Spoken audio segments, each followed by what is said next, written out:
Ireland and Lions great Paul O'Connell makes his BBC Sport website bow this year, joining fellow BBC pundits Jeremy Guscott, Jonathan Davies and Andy Nicol in casting his eye over the 2018 Six Nations. Between them they see only two sides as contenders to win the tournament, although they all agree who's going to finish bottom. There's also wide agreement on both the player from the opposition they'd most like to have in their team and who the most exciting youngster is. JG, England haven't been at their best in the last 12 months. And further disruption with injuries won't have helped, but winning becomes a habit no matter who is in the team, and they face Italy, the weakest side to start, so can ease themselves into the tournament. I suspect Scotland and Ireland will be their toughest challengers. JD, Wales losing 6 of their best players, Rhys Webb, Liam Williams for the first game, Jonathan Davies, Dan Biggar, Sam Warburton and Tolu Faletau will have an effect. That's over a third of your starting 15. However, Wales are looking to change their style of play, so this could be a great opportunity. The likes of Rhys Patchell, Josh Adams and Steph Evans have to come in and impress. POC, I think Ireland will win, and I am very hopeful of a good Six Nations for Scotland. After such a promising autumn, which culminated in scoring 50 points against Australia, the key is the first game in Cardiff, and if we can win that, it will set us up nicely with 2 home games to follow. JG, fly half George Ford is the key to England's attacking game. It's been far too long since he's consistently threatened the gain line with his running game. His influence has been more as a distributor in the deep rather than a threat making breaks. If he can rediscover that side of his game, England will be an attacking threat in the backs, which would make a pleasant change.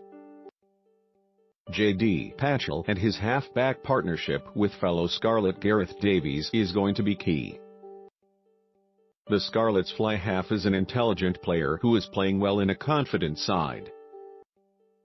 The front 5 is solid, so it's going to be a case of how well Patchell can manage the game and implement the new game plan. POC, Johnny Sexton will be Ireland's key player. The out half will be key on every team, but no other out half in the competition has his experience. He is obviously a fantastic player, but also a great leader and on-field coach. Every successful team needs a standoff who controls the game and can produce moments of magic, and Finn Russell is that man for Scotland. He plays with such positivity and loves to play with real tempo, which brings out the best in the other players.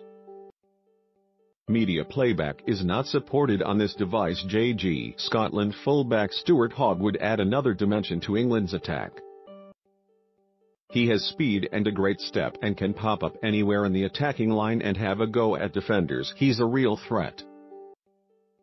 The attacking fullback is iconic, and we need to see more of them. If Anthony Watson played 15 for England, it would be good news for their attack. JD, Hogg, with the way Wales are trying to play, I think the Scotland fullback would have a huge influence.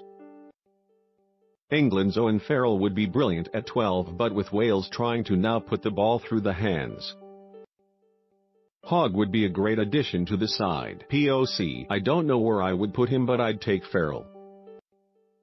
Coaches can sleep well when they have players like the England man in their team, someone who drives his side continuously to higher standards. TADHG Furlong from Ireland, with injuries to just about every prop in Scotland, but especially WP Nel. I would take the world-class Ireland tight head to lock out the scrum and give Scotland a guaranteed platform to play from. JG, if Jordan Larmour gets a run for Ireland, he's definitely one to watch. The 20-year-old Leinster full-back wing has quick footwork with decent acceleration.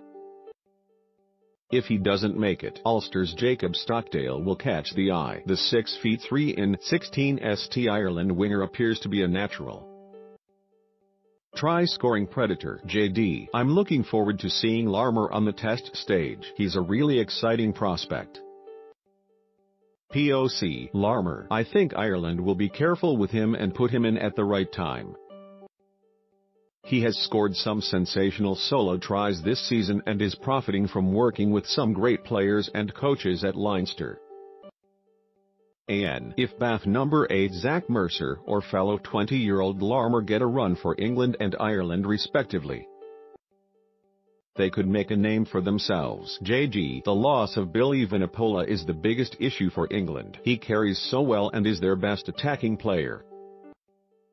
A very close second is the quality or otherwise of the attack from England's backline. Which player in the England three-quarter line has consistently been an attacking threat? Making breaks and making or scoring tries? The backline hasn't found its balance. JD, Wales' injuries are going to be significant, as is the comparative lack of strength and depth. England go on about their injuries, but they have great strength and depth, and injuries do affect the other nations a bit more. POC, Ireland's biggest issue is that in a season when we have form and such depth, we have France away in the first game and England away in the last game. England at Twickenham will not be easy, and recently our record at Twickenham isn't great. Injuries to the front row could really hamper Scotland's ability to guarantee possession.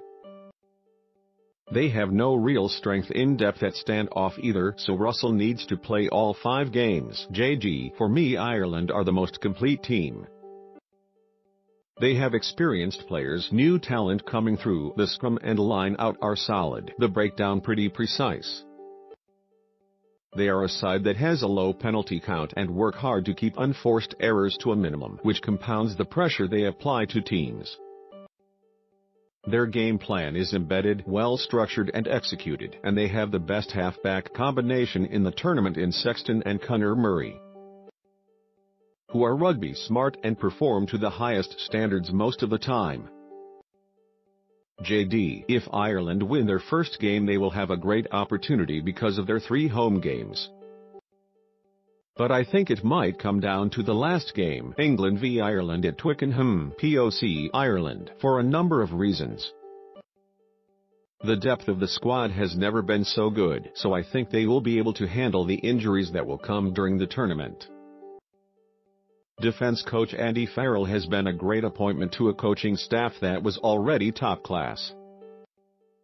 And I think England will just shade it from Ireland, but with no grand slam, so bonus points become very important indeed.